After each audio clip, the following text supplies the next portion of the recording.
Hello and welcome back to Pathfinder Wrath of the Righteous. So, I have transported ourselves over to the flesh market as I was discovering a couple of weird little bugs. Apparently, if you start on this island here and then walk your way around here, everybody actually starts with half of their body underneath the ground, which is very weird because that would imply that instead of this place moving, it's actually this island moving up and moving back down again, which is very odd. Anyway, aside from that, I've walked ourselves over here and it's time for us to explore the last area we need to in the middle city, the flesh market. We've already spoken to some of the traders up there, we spoke to Kurz, so I don't know if there's going to be too much else here, but hey, it'll be interesting to find out. Also, I always forget that one, so let's do it.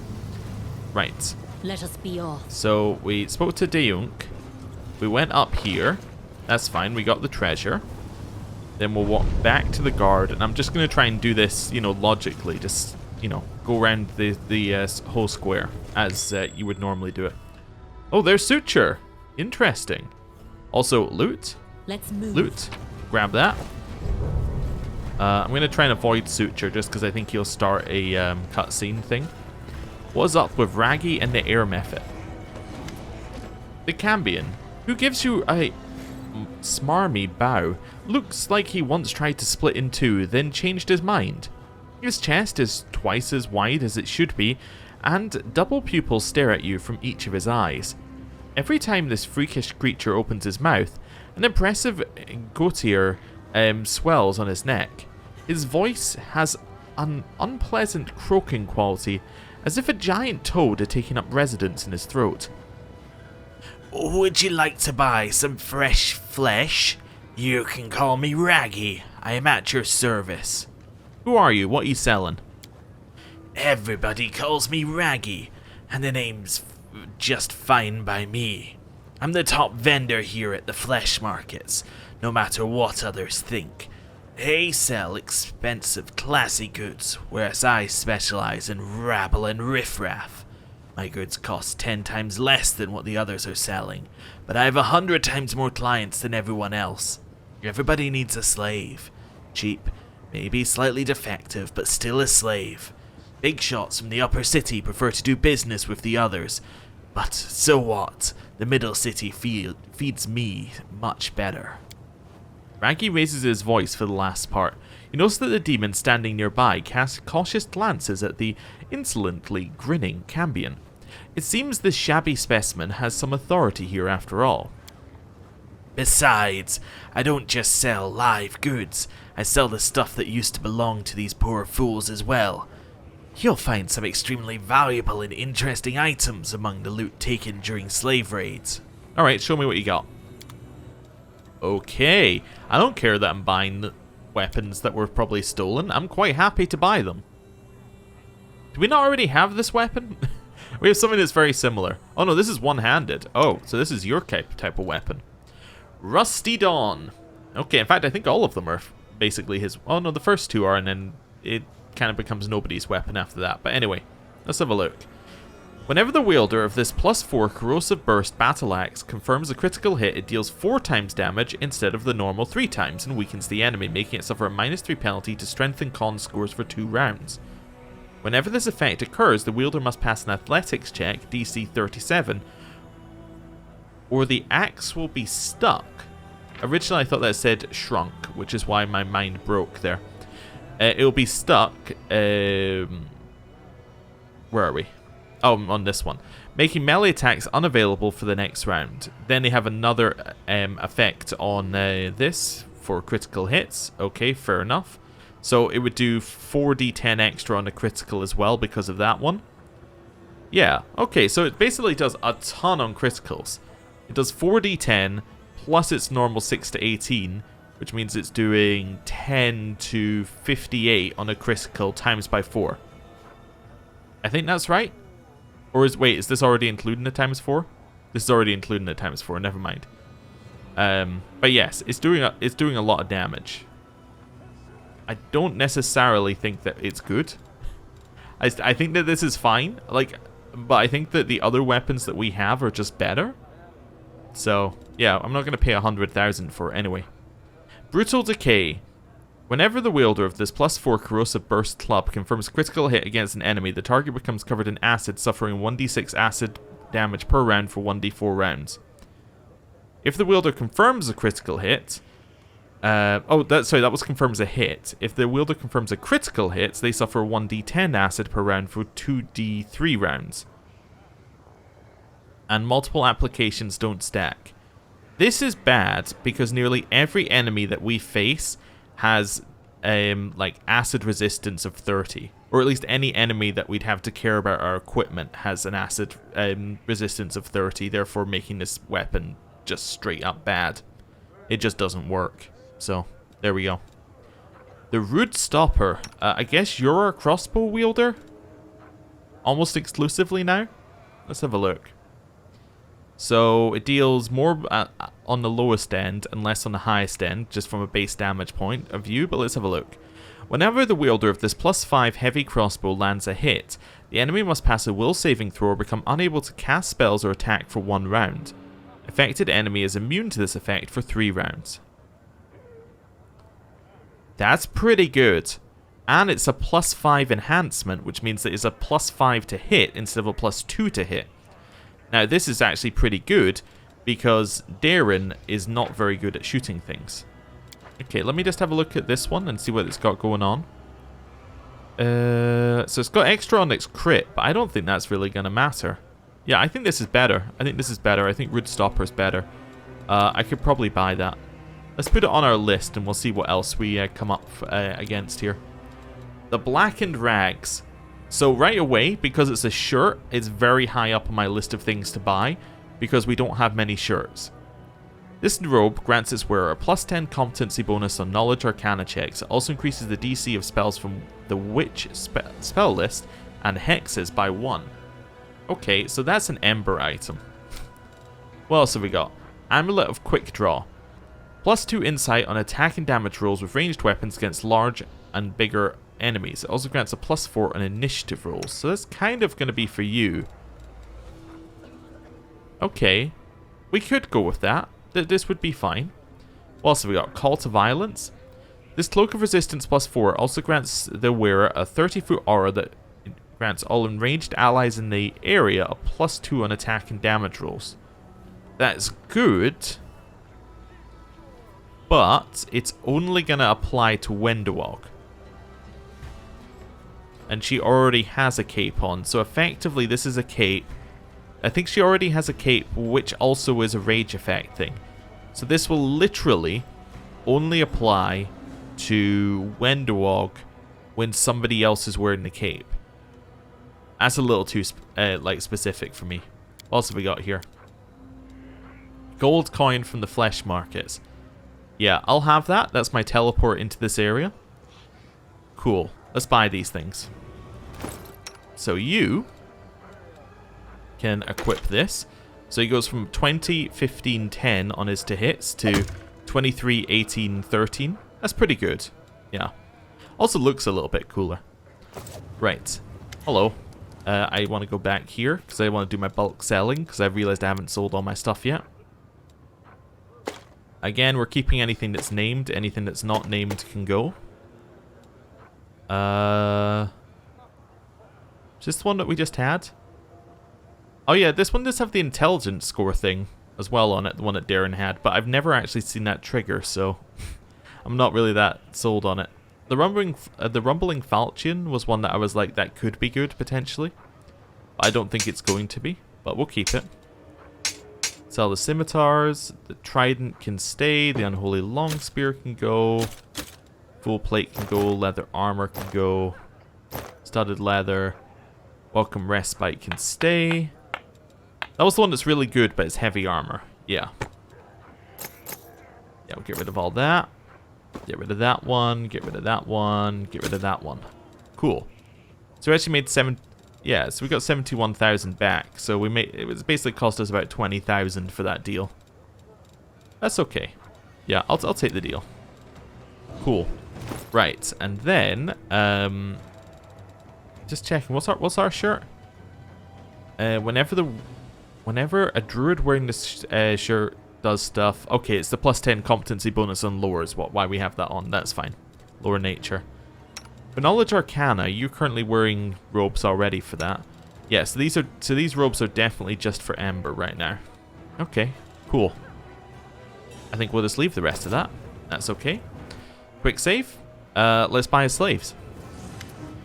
Show me your slaves. I can offer you a shipment of Golarion slaves.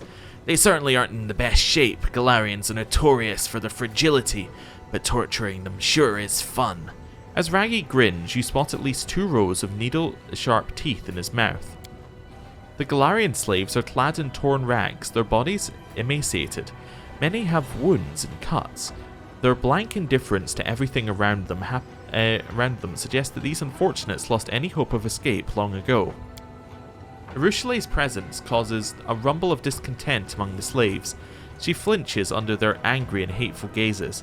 She opens her mouth to say something, but fails to find the right words and just sadly lowers her eyes. Winged bitch, what are you looking at? Seizing the moment and deftly spitting at the mephit in the cage, Raggy nods at him. If you wish, you can also purchase this little blighter. He won't be of much use, but you can entertain yourself for some time torturing him. He is sharp-tongued and quite resilient. I guarantee you'll spend several interesting and pleasant evenings killing this little freak. Chuckling, Raggy watches as the mephit wipes the spit from his face and mutters curses under his breath. The mephit's voice is angry, but tinged with respect. I'll buy the Golarion slaves. The double pupils flicker with greed. After feigning indecision, Raggy finally states, 15,000 gold coins. I won't accept any less. I get 15,000 selling those wretches as meat. Oh. Accept. Raggy looks at one of the slaves who can barely stand. With a subtle motion, he throws a spell that slits the unfortunate's throat, as if he'd used a serrated knife. Raggy spits in disgust at the body on the ground. He doesn't even bother to wipe the splashes of blood from his face. That one was completely defective. It'd be a shame to offer it to a respectable buyer. The heavy silence of the Hand of Inheritor is almost palpable. It fills the air like the calm before the storm. Then the angel's voice explodes in your head, roaring and furious like a battle horn. He killed him like an animal. Oh heaven! If I knew I was descending into the depths of evil, but there must be a limit. There must be a limit to it all. If not today, then someday, I will descend into this den of sin to punish the murderers and save their victims. Deal. The slaves look at you with hope. They are drained, but not yet broken. One captive, who looks even worse than his peers, almost falls, but his friends prop him up with their shoulders. One of the slaves, a scrawny young man with a crippled leg and a hungry, wolfish face, slowly gets down on one knee before you. May the gods bless you, my lady.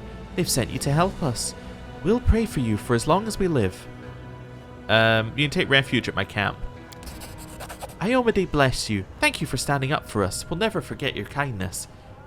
The ragged slaves huddle in a tight group and hurry towards the exit. They are frightened and tired, but you can see a glimmer of hope and defiance in their eyes. You did as every true Golarion should by saving the people from your homeworld from slavery.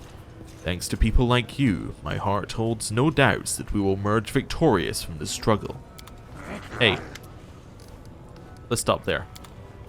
Let's do that again. Hey, just tell me that method. I won't ask much for this nasty piece of crap. 10,000, and watch your fingers. This little prick bit off a few of mine when I was chasing him. The Cambion shows you his hand. It's hard to miss the fact that the number of fingers is still far higher than usual, despite the missing ones bitten off by the mephit. Bring it over. With a gesture, Raggy opens the cage by magic. He notices his fingers have far more knuckles than is typical, which makes his hands look like large spotted spiders. The mephit climbs out of the cage, then gazes at you with its mean round eyes. So, you just bought me, eh? Meaning I'm your slave now. That's funny. Why don't you just go? You miss the colourful ending of the phrase because in trying to avoid your retribution, the mephit spreads its wings and soars upward, becoming nothing but a dark speck in the sky within moments.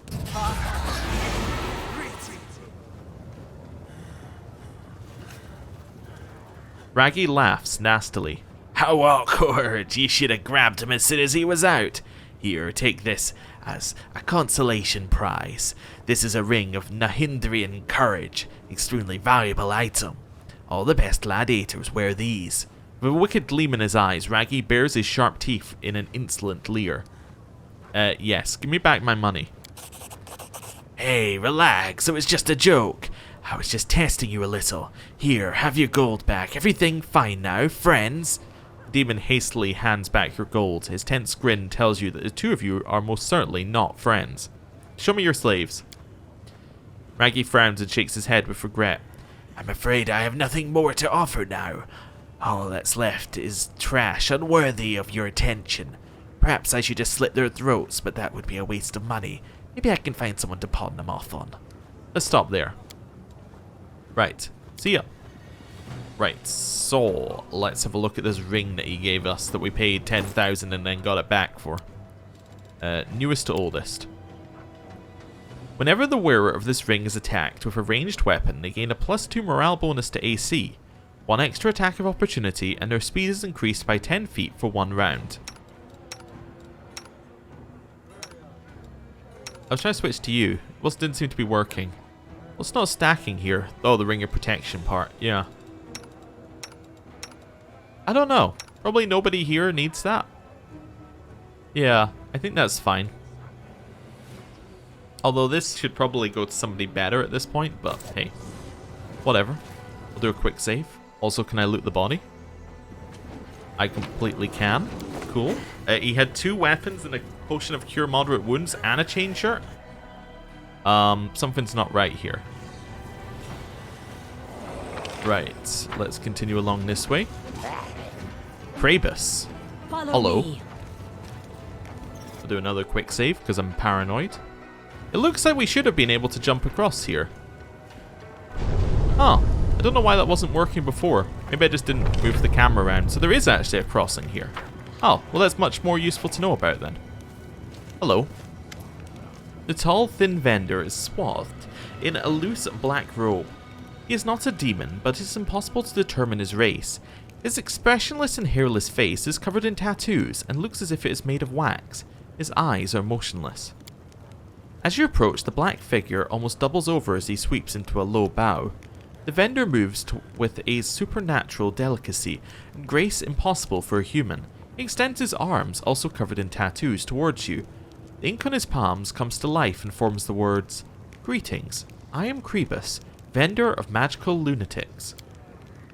The voice of the hand sounds contemplative. "I can sense shadows, evil shadows that once served their old master, Furia Vacus, whom I fought valiantly, but had not the strength to defeat. Beware this one, champion, for he is linked to powers both formidable and cunning." Something inside you awakens and casts a fiery glance at the slaver. You can see the darkness curling under the thin layer of his skin, or rather a shadow resembling darkness, a demon woven of shadows. Where are you and where did you come from?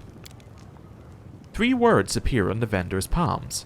Krabus, from everywhere. The secretive stranger smiles lifelessly and shrugs. His soft, flowing movements are so smooth as to be almost indiscernible, as if he were not a creature of flesh, but rather of melting wax. The slaver opens his mouth wide, and you see neither teeth nor tongue inside. The ink on his palm forms the words, "I can communicate." Show me your magic wares.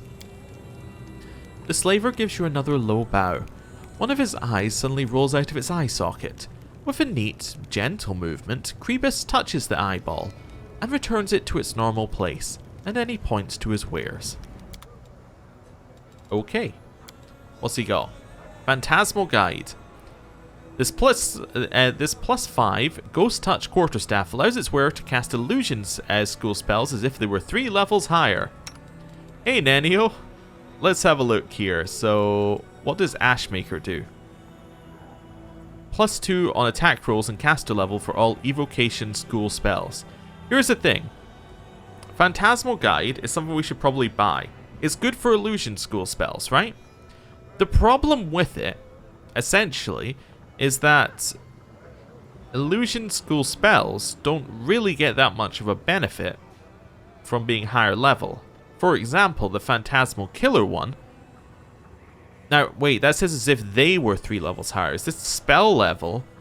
Or is this caster level? Because that's a different thing as well. Like, sometimes it's spell level that matters, sometimes it's caster. Anyway. I don't think it's going to make that much of a difference, but actually if it's if it's spell level, then that might make a difference, actually. Because I was going to say caster level doesn't make a difference on any of them, pretty much. But if it's spell level, who knows? We'll put that in the maybe pile. Robe of Malice. This robe grants the wearer a +3 dodge bonus to AC, and a +5 bonus to unarmed attacks and damage rolls. It can only be worn by a monk of the lawful evil alignment. Well, I'm going to go out on a limb and say this probably isn't something we can use, given that we don't have a monk of the lawful evil alignment.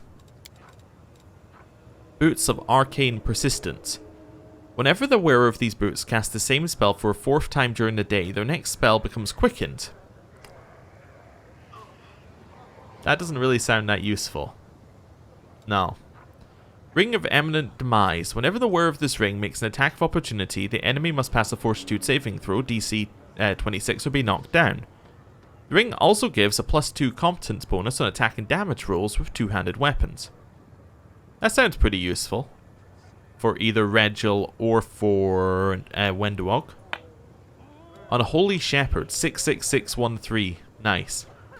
While wielding this ring with a sign of Baphomet, you can summon 2 CR14 half-fiendish minotaurs for 3 times per day, and they'll fight on your side for 10 minutes. However, if you die while wearing this ring, they are summoned too, but now as enemies. That's not as useful as you might think. I do want to buy everything that's in here, because everything that's in here is crafting stuff. So I'm going to buy it all, because I never want to not have crafting stuff. It's also not really that expensive in the grand scheme of our purchase. I'm going to put that back there so I can see how much money we have, because it's actually becoming an issue. Not a major issue, but an issue. Oh, also, sell, sell, sell. Yeah, that'll make all the difference. They don't even sell for very much, so 25. Yeah, so that's selling for 225, so we're not getting a ton back. We don't really need any of this junk. No. Just see if there's anything that's like, hey, here's the res one. Don't think so. We could take some of these and teach them to Nenio and Woljif, I suppose. That is an option, maybe, but nah. We already have the gold coin, so we don't need it. I'll take that deal, actually. Yeah. So that's for Wendewog or for Regil. Cool. So we have a lot of equipment to hand out at the end of this. Hey, you got another staff. There we go. We can figure out if it's useful later, but for now you have it. And that's all that really matters. Right. Quick save. Hello, Krebus. What kind of slaves can you offer? With a slight nod, Krebus points to a group of slaves standing nearby. All of them are completely motionless, their backs unnaturally straight. They seem to be drugged. Their eyes are entirely black, without a hint of pupil, and in the depths, tiny blue sparks flicker like stars in the night sky. From time to time, some of the slaves utter something uncanny, or barely comprehensible, then fall silent again. Tiny ink glyphs begin to appear rapidly on this slaver's palm, as if drawn by a skilled scribe. My lunatics. Magical ingredients for ritual sacrifices. Dissolved in blood. Fermentation finished. Distillation finished. Deposited into practical self-propelled storage units inside the slaves' bodies. High magic potential. The goods were examined and certified by esteemed Willidus. Approved for trading. I can sense darkness inside them. Not mundane darkness, which is merely the absence of light, but an embodied darkness that begets evil and possesses awareness instead of being emptiness and nothing. What cursed substances did he pump into these unfortunates? Keep an eye on them, for darkness inside them waits for the right moment to be born into this world. What have you done to these slaves and why? Snakes made of letters crawl over Krebus's hands. They are no longer slaves, they are vessels of magic. Their bodily fluids were drained and replaced by potions and decoctions imbued with energies. Their dried mummies were filled with the dampness of magic. Their dehydrated brains were filled with the mysteries of the universe. Top quality. Nahindrian, as they say here in the Lucianera. I'll buy your lunatics. The slaver gives you a false, emotionless smile. Intricate symbols appear on his forehead, twisting and merging until they finally form figures you know. 25000. Fine. Kribus's mouth falls wide open. Any human who tried to imitate his grimace would find their jaw badly dislocated. With delicate, neat movements, the vendor places the gold into his black, gaping maw, handful by handful until he swallows all the money you've paid him. Then, he makes a delicate gesture towards the slaves and gives an approving nod. A line of letters runs over his face. Don't delay using them. Magic is unpredictable. The lunatics don't seem to realize they have a new owner. They continue to daydream quietly, staring at something inside their minds and sometimes whispering inexplicable things. Champion, heed the advice that I give you, though I do so with a heavy heart. Do not let these unfortunates into your camp, for darkness has branded them with its ominous mark. They pose a threat, and my heart tells me that any attempt to show them mercy will lead to great loss and bloodshed. I'm just going to say you are free then. Your words make no impression on the lunatics. Perhaps they don't even understand them. The words on the vendor's palm read, "They cannot be set free." What kind of slaves can you offer? With a flowing motion, Kribus gives a small shrug. A short note appears on his palm. Goods are not ready. Distillation in progress. Okay. Can I speak to these guys then? The lunatics stand motionless as if carved from stone. Upon closer inspection, you realize their lips are moving, almost imperceptibly, but constantly. They whisper something you cannot hear. Perhaps it is a spell or a chant addressed to the emptiness behind their eyes. Champion, heed the advice that I give you, though I do... Yeah, we already did this. Do you understand me? The unfortunates poisoned by Kribus's magic potions ignore your words. They continue to stare into the void with their eerie black eyes, whispering. Suddenly, one of the lunatics turns his head slightly toward you. He looks through you with huge black eyes that lack pupils. White motes in their depths resemble stars. The lunatic opens his mouth and speaks to you in a clear voice. You have a star in your heart. A strong one. It's beautiful. What happened to you? The lunatic's hands start to move. With a grace that seems impossible for a mortal, his hands begin drawing something in the air. Finally, the lunatic starts talking. His hoarse voice is distinct and clear. Everything inside has boiled away, and now it's empty, as dark as a well. From the bottom of the well, you can see the stars, even when the sun is high in the sky. We have boiled away, and now we see the stars. Go to my camp now. We'll decide what to do with you there. The lunatics obediently turn and go where they were told.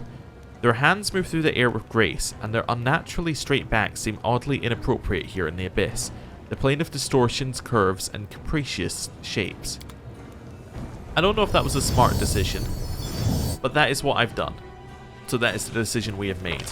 In fact, we were very explicitly told this is not a smart decision. I like how this one's like, all the rest teleport, and this one's like, oh, I can't teleport. Oh, actually, 3 of them have decided they can't teleport. Okay, that's fine. Where did we find Suture? Suture was here, right? Yeah, so we're kind of looping back around on ourselves here. That's fine. Gloves? The jaws of the Jackal. These gauntlets grant a profane vigor effect and a +2 bonus to natural armor to all evil creatures summoned by the wearer of these gauntlets. If the wearer summons a Thanadaemon, they grant it a greater profane vigor effect and a +4 natural armor bonus to AC. If the wearer summons any good outsider creature, it will attack the wearer. So these are for you, but not for you. That's our current situation. They're for you, but we currently have no use for them, so therefore they're not for you. We'll have that. March on. We're going near Suture again. We're going to ignore Suture and head this way. Oh, there's Chimera. Oh, I see. So we're getting right into the top brass here. Hello. Remiza the Slave Trader. The eyes of the translucent Marilith carefully observe her surroundings. It seems this is not merely an image, but a projection of the creature's consciousness, while her physical body is located somewhere far from here. Next to the Marilith fidgets a shriveled mandrake, which utters the occasional displeased shriek. Ah, a visitor from another plane.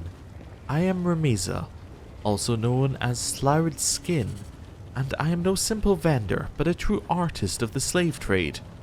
My warehouses currently stand empty, but we can always arrange for a custom order. What would you like to acquire? Perhaps your enemy's son or daughter, bound by magic and powerless in the face of anything you might wish to do to them? An attractive person who once dared reject you. The little brat who bullied you as a child. Lucianera is the city where all your dreams come true. The Marilith licks her lips, especially if they are dirty, bloody, and sweet dreams of possession or revenge. So what is he standing here is just your projection? Certainly. It is not safe to appear in the flesh markets in person, especially for someone like me. You see, before I switched to this line of work, I was a humble gardener. I used to grow mandrakes. The Marilith pats her ugly pet on the head. It's a well-known fact that mandrakes grow if you water an ordinary weed with demon blood, or if you plant it in a demon's corpse. The allies, lovers, and masters of those I turned into fertilizer are still searching for me, thus I conduct my business remotely. In the same way, when I have slaves to sell, I first show their projections, and only after they're sold do I deliver them to the buyer. What do you mean by artist of the slave trade? While others trade for material gain, I do it for art. Unlike others, I am not involved in the faceless shipment of goods. Each slave who passes through my hands has a personality. Each sale is a spiritual experience. Not long ago, I sent my hunters to track down and capture a brave rebel, fighting for the freedom of his people. And then I sold him, chained and dressed as a pleasure slave, to the tyrant who had enslaved his homeland. Some may call it cliched, but I call it a classic. I'm leaving. Okay. That's fine. Over here? Warlog Black Mask. Ah, this must be the Black Masked person who you bring Social to. We actually have a teleporter now, so we could do that. It is a possibility. Also, hide of a magical creature. Oh, when we see the storyteller, we're getting so many things. Hello. A stern-looking demon stands before you, bristling with what seems an arsenal of weapons. And his copious scars suggest that he's been hacked to pieces more than once. His face is hidden under a grotesque obsidian mask attached to his flesh by thin strips ending in hooks. What is the obsession of the writer in this area with having things attached to your faces with hooks? It's so weird. Anyway. The hooks are threaded into the skin, and the wounds bleed profusely as if inflicted mere moments ago. The mask resembles a sinister black mollusk enveloping the face of its victim. When he speaks, the slaver's voice is muffled. Greetings, stranger. I am Worldwound, legend of the Battle Bliss. Are you looking to buy some battle slaves, or do you need weapons for yourself and your servants? Who are you? I am Worldwound Black Mask. I was champion of the arena, and I fought and killed in the name of my mistress, Chimera. I worshipped her. I was her slave and her bodyguard. She was flattered by the many killings dedicated to her honor, by the shouts of the crowd chanting her name. By then, I had a dark revelation. I realized Chimera was not worthy of my worship. She owned me, but my true mistress was the one who entered the arena with me. Her hand in mine, death. So I dedicated my next victim to her instead of Chimera.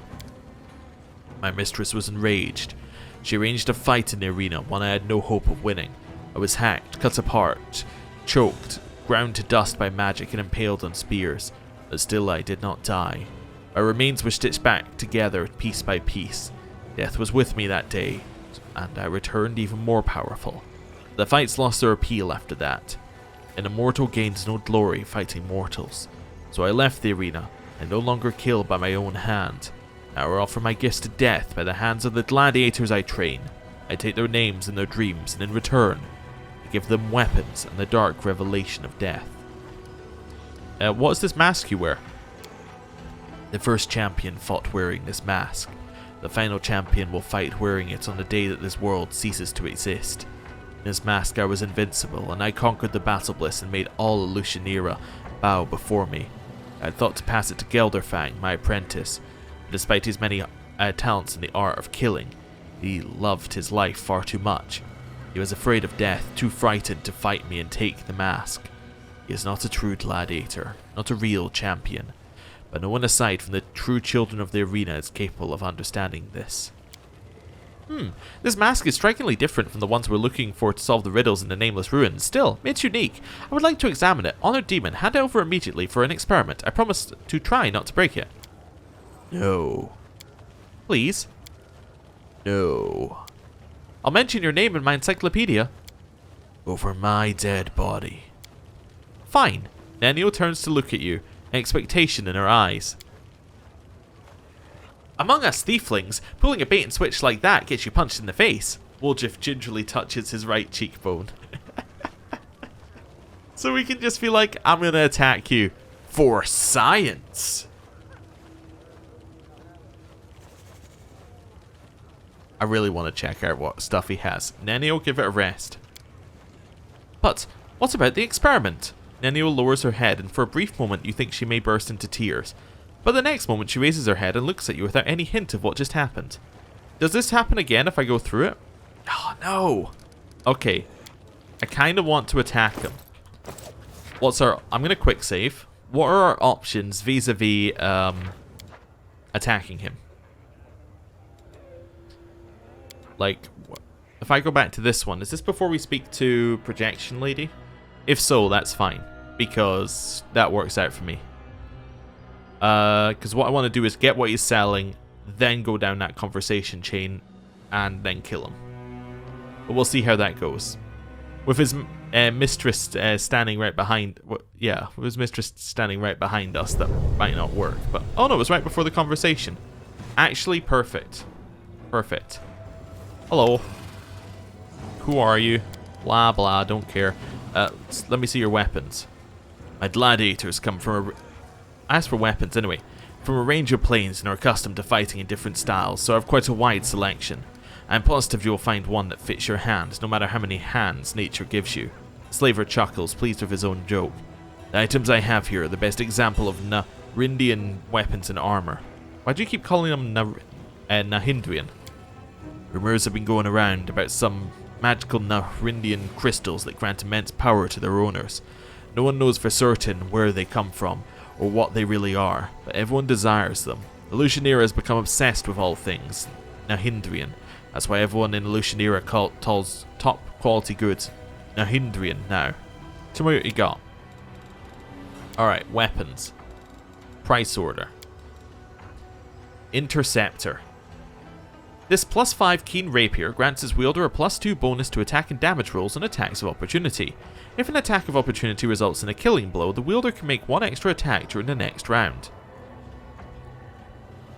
That sounds pretty good. We don't really have a lot of what people would call money right now. That's not really going to help. But that seems really good. Greatsword. +5 bonus on saving throws against necromancy spells. No. Divine Dismissal. Allows its wielder to cast greater dispel magic at will as a wizard of equal level to the wielder's character level. Very interesting, but no. Decay Spreader. Gets a +2 bonus to damage rolls for every corpse within a 50-foot range of them. No. Whenever the wielder of this +4 Anarchic Tongi, no. Whenever the wielder of this +5 Unholy Sickle lands a hit on an enemy, the enemy gets a +2 bonus to a random ability score and 1 stack of Unholy Might. Whenever a creature with at least 1 stack of Unholy Might dies, it grants 1d6 unholy damage to all enemies in a 20-foot radius for each stack it had. No. Every one of these is like, this is interesting, but no. Longsword. This +3 Holy Longsword counts neutral enemies as evil. It allows its wielder to count neutral enemies as evil upon using the Smite Evil ability. That would be cool, however, also no. Because, 1, we don't fight that many neutral enemies, and 2, Sela already has a good weapon. Winter's Mark. Whenever the wielder of this +5 Frost double sword hits a medium or smaller enemy for the first time, the enemy suffers an additional 2d6 cold damage. Whenever the wielder hits a new larger or bigger enemy for the first time, the enemy must pass a Fortitude saving throw DC 30 or be surrounded with Frost Dora, making all other enemies in a 15-foot radius become vulnerable to cold damage for 3 rounds. We can't use it because it's exotic, but also, I don't think that's that good. Odds Evener. Nunchaku. Axiomatic Nunchaku grants its wielder a +10 competency bonus on athletic skill checks and immunity to flanking. In addition, whenever the wielder has more than one enemy in a 5-foot radius, he deals an additional 1d6 bludgeoning damage on a successful hit. Okay, again it's exotic so we can't use it, and no. Longbow of Leeching Strike. Whenever the wielder of this +5 bleed longbow confirms a critical hit, the enemy suffers 1d6 direct damage. I think that means it's just damage they can't resist in any way. For every 5 feet that the enemy travels for 2 rounds, involuntary movement included. Okay. Potentially good, still no. Frostbite. It's gonna have to be good with the amount of money we have left for us to buy it. Whenever the wielder of this +5 Icy Burst Bastard Longsword lands an attack of opportunity, the enemy must pass a reflex saving throw, becoming trapped in ice, paralyzing it for 1 round. Again, cool, but no. Whenever the wielder of this +4 Cruel Bleed Falcata is engaged in melee combat with a single enemy, there are no other enemies in a 15-foot range, the enemy gets a -2 penalty on attack rolls and saving throws. Cool, but no. Whenever the wielder of this +5 short sword lands a hit on an enemy, one of the following effects randomly happens. It deals 66 slashing damage to that enemy. It deals 1d4 damage to one of the enemy's ability scores. It heals the enemy for 3d4 hit points. It deals 3d4 damage to the wielder, or the enemy suffers a -3 penalty to attack and damage rolls for 1d6 rounds. Again, cool, but no. This +4 Dragonbane Dwarven War Axe doubles any insight bonus to attack and damage the wielder might have. I mean, that's really good for one specific character against a dragon. Greyboar versus dragon, this is your weapon. In any other circumstance, this is not that good, I think. Although the bonus to attack and damage is okay, but like, still, it's very much this is a weapon for one thing and one thing only. So you better hope you're facing a dragon. This +4 Unholy Short Sword deals an additional 2d6 piercing damage against large and bigger creatures. When it hits small or lesser creatures with 100 or less hit points, the enemy must pass a Fortitude saving throw, DC 26, or be instantly killed. No. Sky Scorcher. This +5 Flaming Burst Javelin grants its wielder a +5 competency bonus on mobility checks. It also stuns flying enemies for 1 round on a critical hit. These are just weird weapons that didn't make it into the game because they're far too specific to use, but are interesting enough that you might want to buy them. Kama. Whenever the wielder of this +5 Kama lands a first sneak attack in a round against an enemy, the enemy must pass a will saving throw or suffer a -3 penalty on all attack roll saving throws and skill checks for 1d3 rounds. Night Flash. This +5 Speed Shock S-Dock grants its wielder a +5 bonus on initiative rolls. Apart from this one didn't get a cool extra stuff, it's good if you use S-Docks. Impending Demise. The wielder of this +5 Axiomatic Sai automatically confirms critical hits against flanked enemies. This Sai has a critical range of 18 to 20 instead of 20. Cool. The only one I want is Interceptor, maybe. Even then, I'm not sure. The fact it crits on a 15 to 20 is very nice, though. Do you have anything else? You do. Okay. This we can't use because our horse doesn't use armor. Talion Keeper. This +4 Spiked Light Shield provokes a shield bash, dealing 2d6 piercing damage to the attacker whenever its wielder is critically hit. Okay, not that good. Flowing Half Plate. This +4 Half Plate grants its wearer a +5 bonus on reflex saving throws. In addition, whenever the wearer makes a successful reflex saving throw against an attack that normally deals half damage on a successful hit, they instead take no damage. Don't think that's quite good enough to use. I mean, it's good, but I don't think that's a huge upgrade on what we have. Promise of Greatness. This +4 breastplate makes the wearer's first spell cast in any combat bolstered as if using the bolster spell feat. We're the only person who uses medium armor, and this isn't better than our armor. Royal Messenger's Chain Shirt. This +4 mithril chain shirt grants its wearer a +4 bonus on reflex saving throws and a +10 competency bonus on mobility checks. Potentially that's a thing for Camellia, but again my answer is no. Cool. Display of Power. This belt +6 strength grants its wearer a 15-foot aura that makes all enemies in range suffer -2 penalty on will saving throws. No. Whenever the wearer of this belt lands a killing blow, they gain a +5 morale bonus on next attack. No. Headbutter's Helm. Whenever the wearer of this helm successfully charges an enemy, that enemy must pass a reflex saving throw or suffer a -2 penalty to attack and to AC an attack for 3 rounds. Also no. Cool. I think we're maybe happy with Interceptor, but I want to check what Camellia has first. Okay. Quick save. Hey, I want to buy your slaves. I'm selling death itself. Death lurks in my gladiators' hands and in their eyes. They can kill so swiftly, you will not even see them strike. They can kill so slowly, their opponent's death makes spectators shiver in ecstasy. They embrace their own deaths with such dignity that their names soar from the lips of the crowd into the dark sky, straight into the hands of merciful death. The Gladiators, a mix of all races and ages, do indeed look tough and dangerous. Their powerful bodies, bloodthirsty gazes, and deft yet casual grips on their weapons show them to be true masters of their art. They resemble a pack of predators, a rest before a bloody hunt where they will rip, tear, and gut their prey.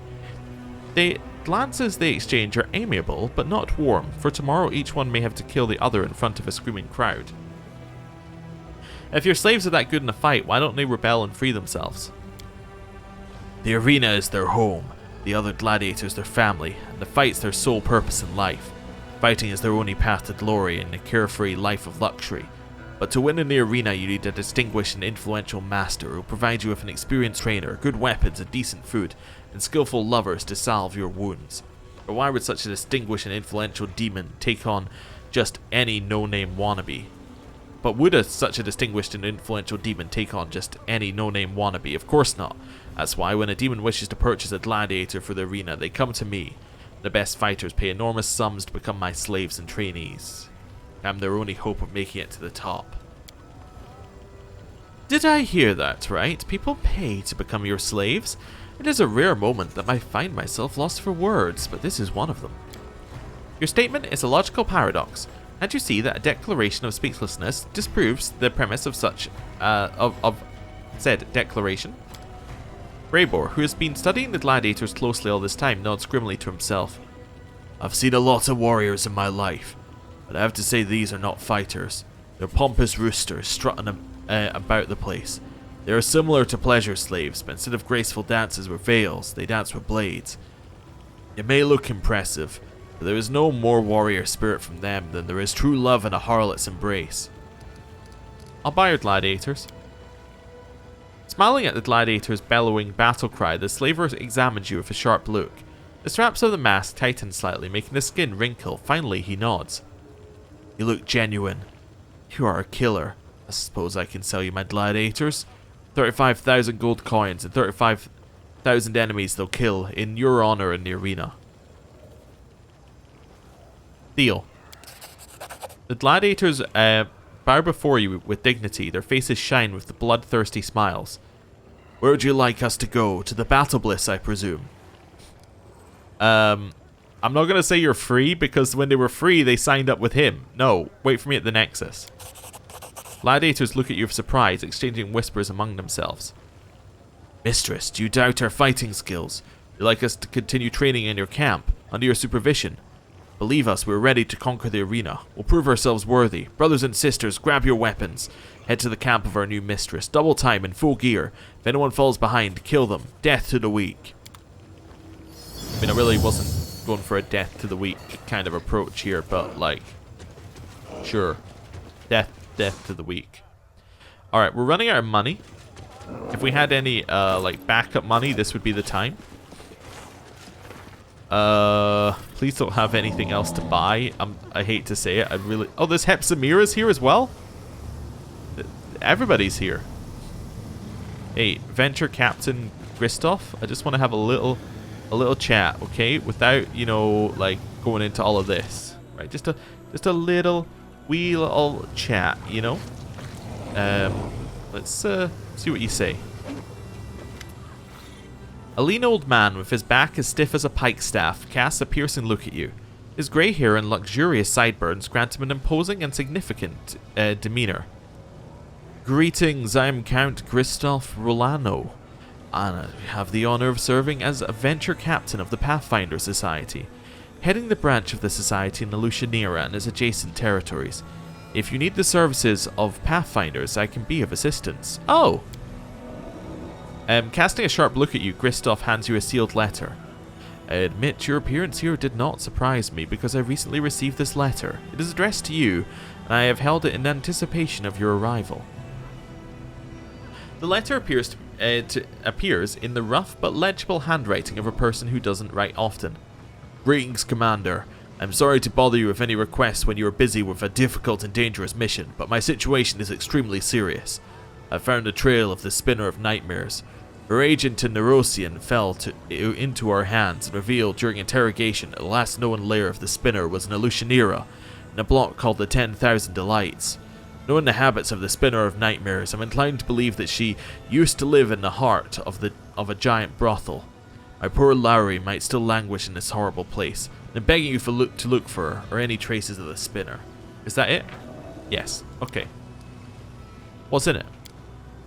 The tone of the venture captain is cold, like it's just been delivered from the crown of the world. I am not in the habit of reading letters addressed to others, and I have no idea why you would think otherwise. However, knowing venture captain Hillor, I would assume it's about his persistent vendetta against a dangerous sorcerer called the Spinner of Nightmares. How did Hillor deliver this letter to you? Christoph smiles with amusement. The Pathfinder Society has many agents across many different planes. They, along with a touch of magic, provide us with the most widespread and effective mail delivery service you can imagine. Alright. Handing you the letter, Christoph offers a formal nod. My duty has been done. I want to help the society by providing funds? What is this? I don't want to give him anything, but I'll click it. The society has fixed charity rates, preventing corruption. I personally find this practice very wise. A donation for the prisoners of the Abyss is 50,000 gold coins. The price is high, but it will give freedom to the if it will give freedom to the unfortunates, so be it. Base profit is not worth more than a life. Handle this gold wisely. The Count respectfully takes the money from your hands. The Pathfinder Society is grateful for your help, Commander. The unfortunate folk enslaved by demons will glorify your name throughout the Abyss. Tell me about yourself. I am a noble, a good Asmodean, and a Pathfinder, who earned the honour of being sent with the most unwanted task to the most repulsive point in the world. I'm ready to provide you with few good fighters. What else are you interested in? Who are you? The old man lifts his chin and carefully strokes his amazing sideburns. Christoph Rolano of Long March, a hereditary Count of Cheliax and venture captain of the Pathfinder Society at your service. The Pathfinder Society has long planned to open a branch in the Abyss. For obvious reasons, such an appointment didn't make anyone especially happy. However, as people of honour, we Pathfinders in my lodge couldn't let squeamishness stand in the way of duty. All of us volunteered for this mission, and then the Decemvirate chose me as the most suitable candidate. Why were you sent to the Abyss? Venture Captain shrugs. To buy slaves, of course, or rather redeem slaves.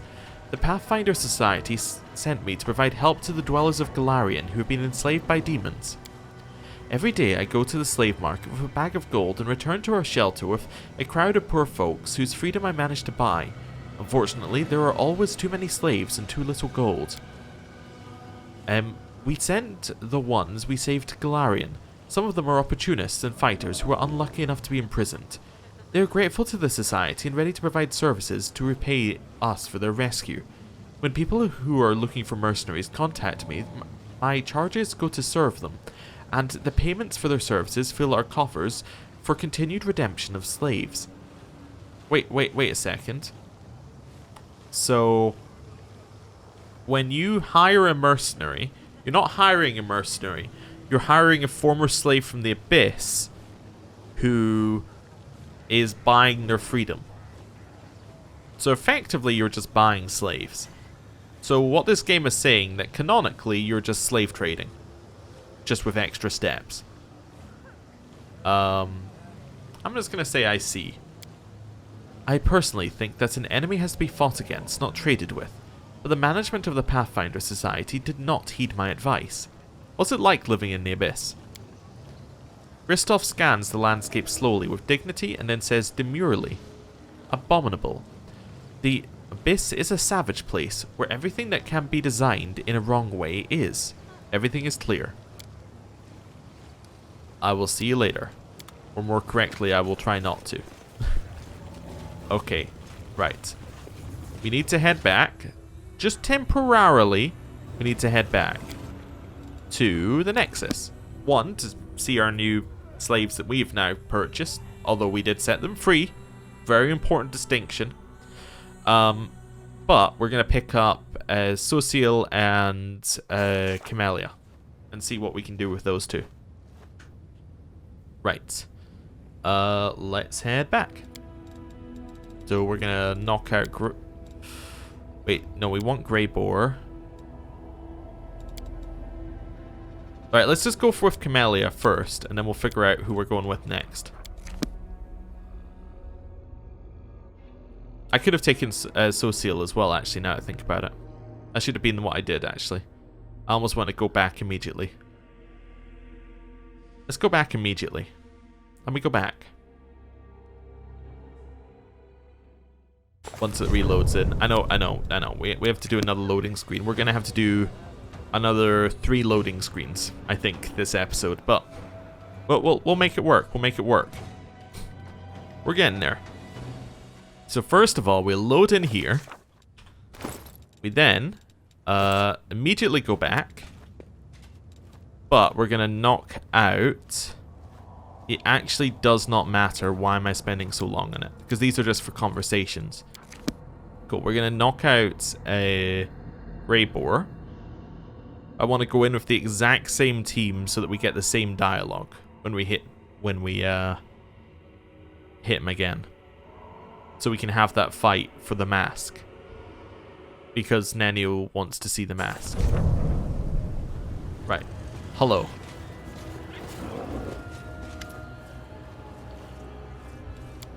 Oh, there we go. Social. The young cleric resolutely stares into the slaver's eyes. My brother Trevor was abducted by a demon in a black mask. Was that you? Worldwound sniffs the air. Well, that face, that scent. Yes, I remember him. He was a strong fighter, a dangerous one. I made good money when I sold him. Where is he now? To whom did you sell him? Answer me, you monster. Sorry, I'm afraid to say that he is dead. Yeah. Don't be so rude, young mortal, unless you want to meet your death sooner than you expected. I have only one buyer, the Battle Bliss. Do you want to know what became of him? Find out at the arena. In the arena? So these beasts made him. Oh, Shaylin, what a cruel mockery. But he is still alive, and that is all that matters. We can't waste time. We must get him out of there before it's too late. Alright, show me what you're selling. Oh, that's the Gladiators. Sorry, weapons. I want to have a look at this. Oh, sorry. Price in descending. So, it does more damage. Her current one is speed. Doesn't matter. Cold iron sort of matters. Enhancement 3, finesse wielding. So instead we get keen. I thought keen was the thing that increased the crit rate. But hers appears to already have a crit rate of 15 to 20. Although... that might be because of her stuff, so actually keen might even increase it further. Yeah, it doubles the threat range. So if hers is already 15 to 20, does that not mean that that'll make it 10 to 20 unless it doesn't stack. That's the other problem. This is an upgrade. This is just a straight upgrade. I can't afford it. Alright, let me have a look. Price in descending order. I'm never gonna use this. This is well, yeah, let's find. Alright. Anything that says triumph, well, no. This is just rumbling fault. Well, no, that's got some. Alright, so this is heavy crossbow of degradation, right? This is not a special weapon. This is just a weapon with a name. That's fine. We'll sell it. What's this? Oh. Well, I don't know whether we should be keeping that or not. I'm going to sell the jaws of the Jackal, because I think those are terrible. Maybe? I don't know. Maybe not. Maybe I'll sell my wands of Call Lightning, because I'm not going to use them. Now I'm just like, what else can we sell? Greater Reach Metamagic Rod. Extend Metamagic Rod. Need just a little bit more money. Any more money here? Heal Mass I'm probably not going to use. Again, I'm still going through here. I'm not going to use Wand of Mirror Image. I'm not going to use a Wand of Cure Wounds. We can deal here. Alright, that's fine. We can deal here. I can sort out more stuff later. Oh, I can also sell her current weapon. Yeah, because that is not a special weapon, is it? No, that's just a speed cold iron thing. So we'll go... Wait, type in descending. Wait, ascending? Yeah, there we go. That gives me 10,000 back, which is at least some money. I think this is every shop we've now been to, but we are out of money. I might need to potentially check our inventory and see whether we've got anything in there that could potentially be sold. You wouldn't think that we walked in here with 500,000 gold. Right, now we go back again. But this time we take out you two. And we put back in Greyboar and Areelu. Although I don't think Areelu was needed, but I'm sure Greyboar said something. But he might have, he said something in a different context. But anyway, if I keep the same party, it means that we're gonna have Nenio's dialogue, because no other dialogue is gonna override Nenio's dialogue. If you get what I'm meaning, that it should be the exact same thing that's said. Let us We just check we're in the right order. I think we are. Quick save. Right. We're actually going to position ourselves over here. Hello. Right. Mask. For Nenio, for science. I am a gladiator. When I see death coming, I do not flee. I kiss her dry lips with passion. The arena is eternal, and thus we are also eternal. Kill me, and you will be able to wear this mask. Let's have some fun. Let's go. How many people are we in combat with? 2. Well, this shouldn't be too bad. You're pretty weak. You're pretty weak. Wait, are you immune to death? Very important question. You're not immune to death. Well...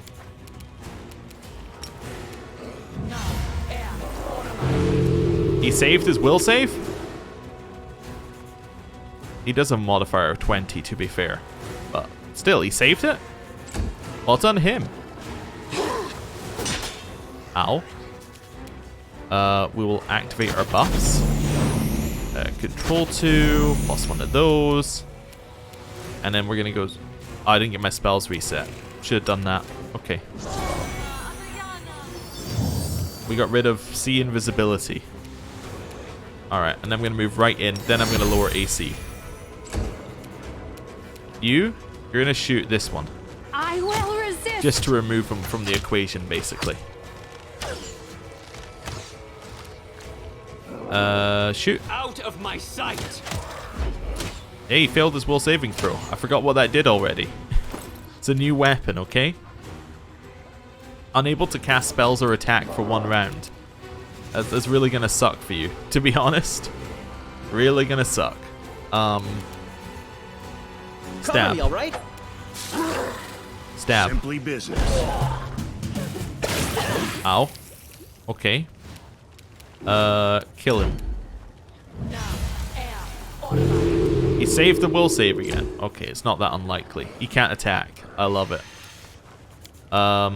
Dispel magic. We got rid of bark skin. That's a pretty good one. Shoot him. Prepare yourself. Shoot. I will see to your demise. Oh. Right, that means we have to kill Stab him. you or zap you? Why not both? Never mind. Kill him. It's your time to cease to exist. Didn't quite get him. That's okay.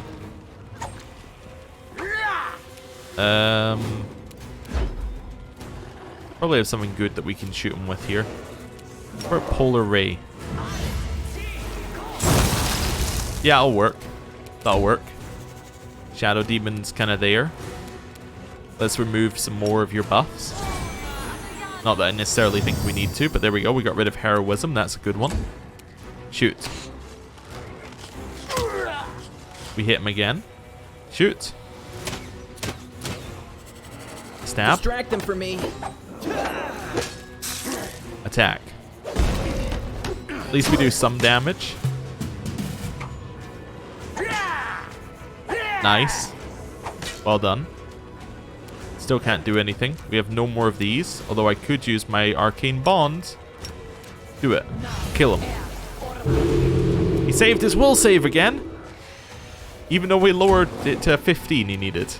That's annoying. Okay. Hey, we dispelled Cat's Grace from him. Shoot. Desna, guide my DC hand. is even lower and she still can't hit a thing. Shoot. Precision and grace. Stab. Time to share your treasures. Hey, we got a crit on him, which gave everyone an attack. He's dead. Alright. Oh, I get 35,000 gold coins back for killing him. Hey, there's where our money comes from. I also wasted my gold coin, I guess, earlier. But hey, we'll buy it all. And then Worldwound's lifeless body lies at your feet. Bloody mist rises from his wounds. It is impossible to survive such wounds, yet you hear a voice coming from beneath the obsidian mask. Didn't I tell you that I am immortal? You've killed this body, but I am still here right in front of you. The mask grins and winks at you. It looks like an ordinary mask, but is it really? Let's conduct an experiment. Nenio carefully examines the mask on the face of the dead demon. Smells of decomposing flesh, quite specific, tastes like rotten meat.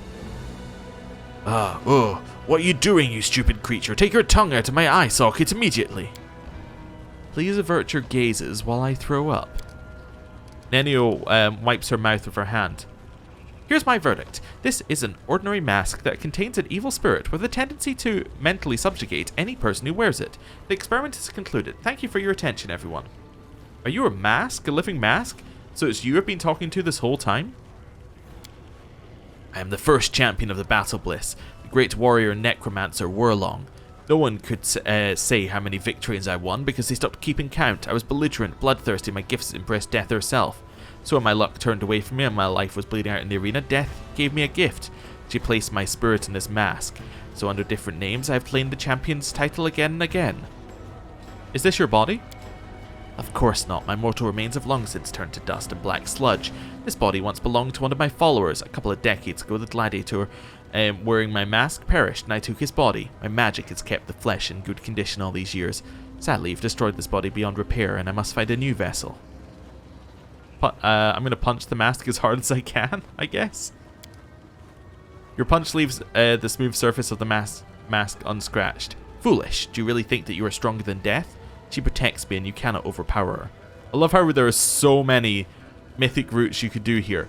Lit, you can see it. Like Lich, you can do some necromancy thing to bring people back to life. Angel, I guess you can just blast this out of existence. Demon, I'm sure you can corrupt this in some way. And Trickster, I'm sure you can, again, corrupt this in some way, but more trickstery-like. I'm going to take it. The black stone clings to Worldwound's flesh as if they were one. It's impossible to tear the mask off of its face. Alright, see ya. A malevolent chuckle comes from under the mask. Soon a new fool will put on the black mask. For a while they will wear me, but before long it is I who will be wearing their body. Okay, well, I wish I had another option there. But hey, good news is we got 35,000 gold, so we're no longer poor. Hey, there's always an upside. There's always an upside. And we got these, the Mythic Grace Light Armor. Made from very light and delicate leather, increasing max dexterity bonus by 1 and arcane spell failure chance by 10%, or decreasing arcane spell by 10%. Also grants the wielder a +2 bonus on caster level checks made to overcome spell resistance. Can you even wear armor? No. I guess you could wear it in theory, but your dex isn't really that high that you would need to. Yeah. Okay. I'm trying to think who that would even be for. I guess we can check whether Ember can wear anything, but I don't think she can. I don't think we have anybody for this, but hey, there you have it. That was our reward. So, yeah, that's fine. And then a buckler +4, which we can sell for more money. Isn't that wonderful? Let's move. Right. Well, I'm going to end the episode there. Thank you for watching. I'll see you next time where we'll speak to all the major players in the area, and it should be a good time. So thank you for watching and see you next time. Goodbye.